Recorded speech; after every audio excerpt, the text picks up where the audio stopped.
Nessa aula, vamos falar sobre acentuação gráfica. Vamos fazer uma diferença entre acentuação gráfica e acentuação tônica.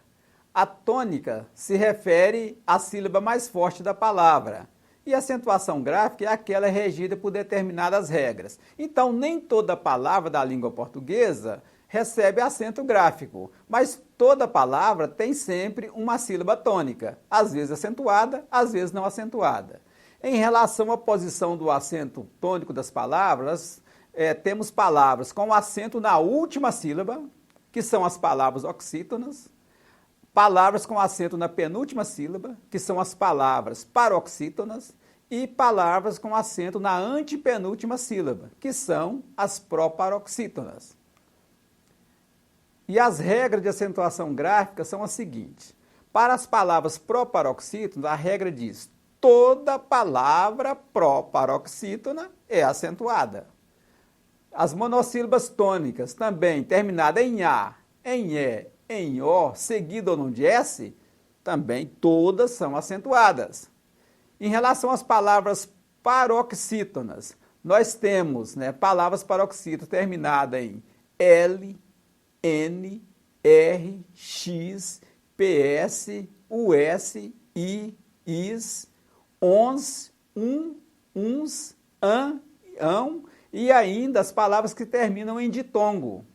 Todas essas terminações de palavras fazem com que as paroxítonas sejam acentuadas. Exemplo, fácil, uma palavra terminada em L e a sílaba mais forte é Fá.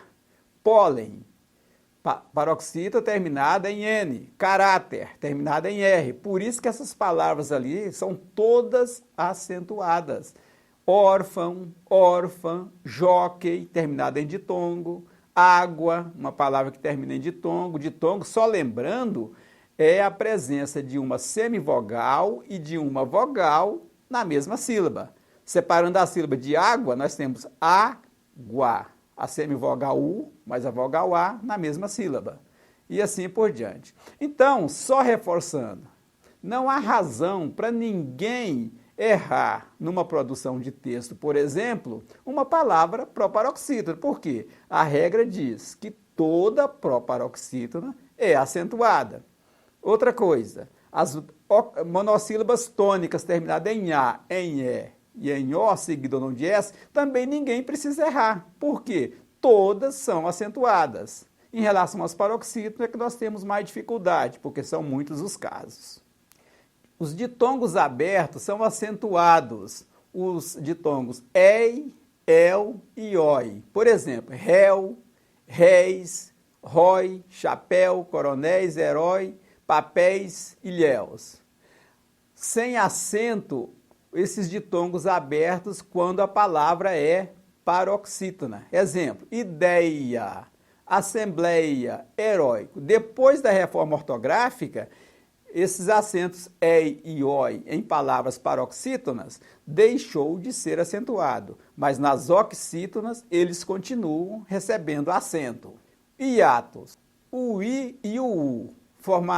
Formando hiato numa palavra, seguido ou não de S, ele vai ser acentuado também. Por exemplo, juízo, ju, i, zu. O i está sozinho, então ele é um hiato. Só lembrando que hiato é quando nós temos vogais seguidas em sílabas diferentes. Ju, i, zu. O i está seguindo o u, porém em sílaba diferente. Luiz, cafeína, saúde, etc. Exceções.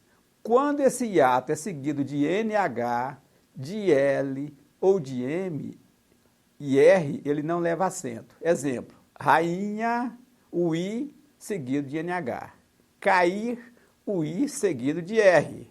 Raul, o U seguido de L. Ruim, o I seguido de M.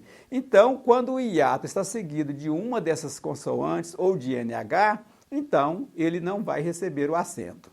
E nós temos ainda o acento diferencial. Pôde, para diferenciar de pode. Pôde é passado e pode é presente. Por, para separar da preposição por. Pôr é o verbo. Vou pôr o livro sobre a mesa. Então, esse pôr aí é um verbo, ele tem acento. Agora, passo por caminhos estreitos. Esse por é uma preposição, então não tem acento. Nós temos também os verbos ter e o verbo vir. No singular, não tem acento. No plural, tem. Por exemplo, ele tem, sem acento. Eles têm, com acento circunflexo. Ele vem, sem acento. Eles vêm, com acento circunflexo. E nós temos ainda um acento diferencial, mas de uso facultativo, que é forma, para diferenciar do substantivo forma. Mas nesse caso, você pode colocar o acento ou não, porque as duas formas são corretas.